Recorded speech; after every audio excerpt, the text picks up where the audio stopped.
For 3,000 years, the galaxy had known peace. The mighty council had ended every war, signed every treaty, and convinced every species that conflict was a relic of the past.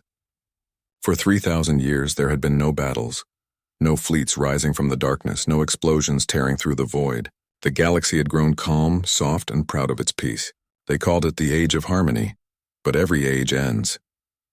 The council's chambers floated above a quiet blue nebula, their crystalline towers glowing faintly in the light of a dying star. Representatives from hundreds of species gathered in their vast hall, their robes and armor glittering. The mood was heavy.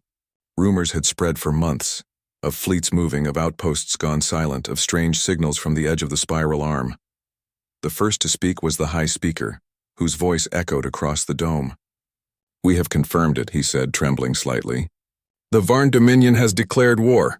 The hall erupted into shock. The Varn had been one of the first members of the council.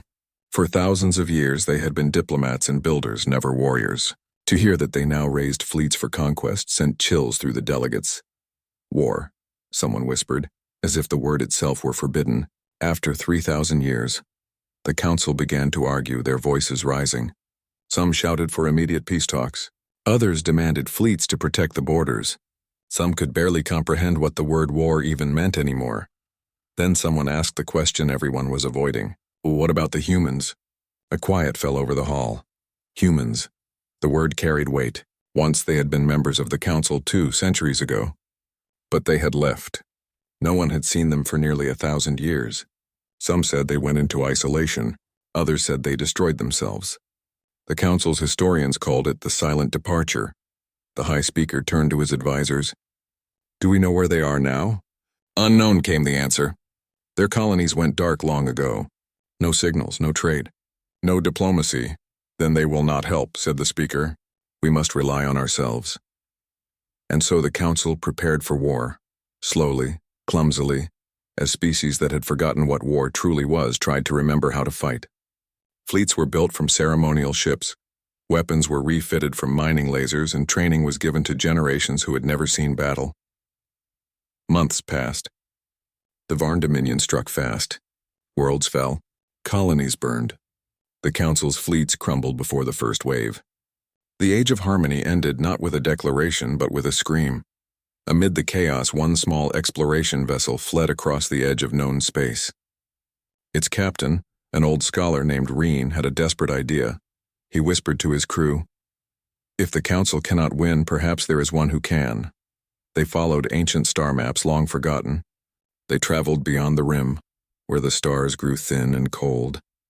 For weeks they searched among dead systems, following legends. Then they found it, a single blue world orbiting a quiet sun. Earth. The ship landed in orbit. The crew watched as machines stirred on the planet below. Satellites activated, defense grids came online. A message appeared on their screen. "Unknown vessel, identify." Reen's voice shook as he answered. "We are from the Galactic Council. We seek the humans. We beg for aid." There was a pause. Then the voice replied, calm and curious. "You've come a long way. We were wondering when someone would remember." Moments later, massive ships began rising from Earth's surface, sleek, dark, silent. They moved with precision no council ship could match. The humans had not vanished. They had evolved. Reen was brought aboard one of their command ships. The corridors were clean and quiet, filled with the hum of power. He was met by a human commander dressed in a simple gray uniform. "You're from the council," the human said. "I didn't think you'd still exist." Reen bowed his head. "The peace has ended. The Varn have turned against us. We cannot fight them. We have no armies left. The council begs for your help." The human studied him for a long moment. 3,000 years of peace," he said softly. "And you thought it would last forever." "We did," said Reen. "We believed we had learned from the past." The human smiled faintly. "Humans learned too, but not the same lesson." "What did you learn?" The smile faded. "That peace doesn't last because no one is strong enough to keep it." He turned to the window. Below, Earth's surface glowed with vast cities and shipyards. Fleets assembled like storms. Drones and carriers moved with military discipline. "We never stopped preparing," the human said. "You built monuments. We built defenses. You erased your history of war. We studied ours." Reen could barely speak. "You mean You still have armies? The human's eyes gleamed. We have more than that. The council had believed humanity gone. But the truth was far greater. In their centuries of isolation, humans had built an empire, not of conquest, but of readiness. They had colonized systems beyond the council's reach. They had turned their war into science, their fear into technology, their memories into vigilance. When news of the Varn War reached Earth, the human fleets mobilized in silence. There were no parades, no speeches, no songs, only a single message sent to every ship. Deploy. The human armadas appeared on the council's borders within days. They did not announce themselves. They simply arrived, massive black ships that bent light, carrying power the galaxy had never seen.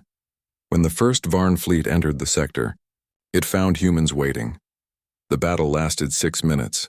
The Varn came with millions of ships. The humans sent thousands. When it was over, the stars themselves seemed dimmed. The Varn fleet no longer existed. The council's observers could not comprehend it.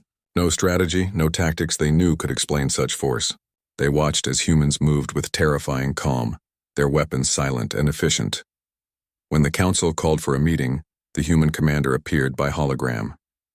The speaker stammered. "We are grateful for your intervention, but this power, how do you possess it? We have lived in peace for ages, you laugh at war." The commander's gaze was steady. "We don't laugh at war. We laugh at those who forget it." Silence filled the hall. He continued. "While you preached peace, we remembered what happens when peace makes you weak. We watched your council erase the past, ban weapons, and silence your soldiers. You thought it made you wise. It made you blind." One of the delegates shouted, "But war is destruction. It ends civilizations." The commander nodded. "Yes, and forgetting war destroys them faster."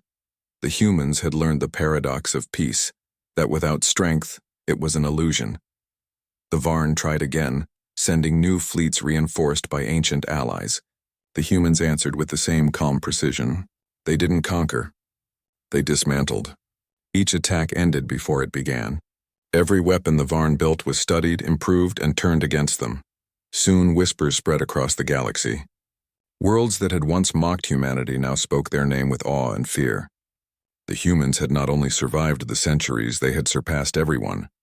When the war finally reached the council's capital, the humans were already there. Their fleets surrounded the station without firing a shot. The speaker asked for an audience with the human commander. In the great hall, the delegates trembled as the human appeared. He looked ordinary. No armor, no weapon, no sign of aggression. Yet every being in the room felt the weight of his presence. "You came to save us," said the speaker. "But the war continues. What do you want in return?" The humans studied the vast hall.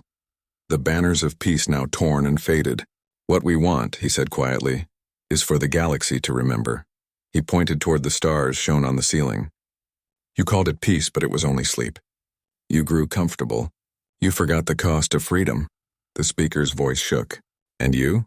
You think war keeps freedom alive?" "No," said the human. "Discipline does. Strength does. Memory does. We don't fight because we want to. We fight because someone always will." His words spread through the hall like fire. The council surrendered its command to the human fleets. Within months, the Varn Dominion was dismantled. Their rulers stood trial. The remaining council worlds rebuilt under human oversight, not as slaves, but as students. For the first time in 3,000 years, the galaxy remembered fear. But it was not the fear of war. It was the fear of complacency. Human advisors were sent to every world, teaching defense, strategy, and survival. The lessons were simple. Never forget your past, never trust peace blindly, and never believe strength is cruelty. Years passed. The council was reborn, no longer soft, no longer blind. Humanity did not rule it. They guided it. They made sure every species could protect itself. And sometimes, when new delegates joined, they would hear an old story, that once, after 3,000 years of peace, the galaxy declared war, and the humans only laughed. Not because they wanted destruction, but because they had seen this before. They knew what came next. They knew that peace without power was only waiting for disaster, and they knew something else, that as long as humanity lived, the galaxy would never be unprepared again. The stars burned brighter now. their light glinting off the silent armadas that still guarded the edge of known space. The humans kept watch, not out of hatred but out of memory. They had learned that peace was not a promise. It was a responsibility, and so while others slept, humans stayed awake. For when the next darkness rose, they would be ready, and this time, the galaxy would laugh with them.